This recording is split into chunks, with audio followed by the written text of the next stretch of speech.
Hi, I'm at the Dungeness River Center in Sequim, Washington. It's beautiful. I'm not right by the river at the moment because I wanted to get off the beaten trail a little bit and have some privacy. But it looks like this is all riverbed that must have dried out.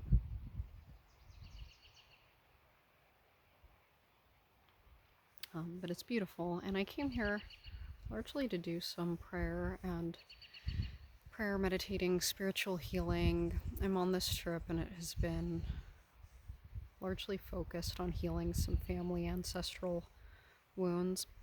In my last video, I spoke a little bit about domestic violence, and so this is good timing because I think all of us who find ourselves in abusive relationships can look back to childhood and ask, okay, what exactly got me into this relationship cycle? And I think there's always something. And I think I've got some stuff to sort out on both sides of my family, mom and dad. Right now, I'm visiting my mom's side of the family, and my mom, I believe, has borderline personality disorder, which is very high in narcissism personality trait. So narcissism is a personality trait. Everybody has it to some extent. So a lot of people know about narcissistic personality disorder, and most people that get prison time for domestic violence, at least, they fall into the category of narcissistic personality disorder or antisocial personality disorder. But yeah, so people in those relationships tend to see a high level of narcissistic personality trait, whether it's associated to those disorders specifically or not. So anyways, my mom had a high level of narcissism personality trait,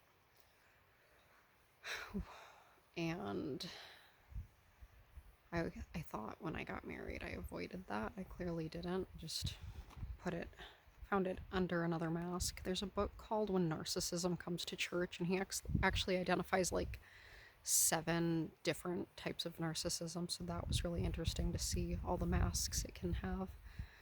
But I'm trailing off. The point was to talk about ancestral healing, which I think is both possible and important. And I don't think you have to know exactly what bones are buried in your family closet, but I do think it helps.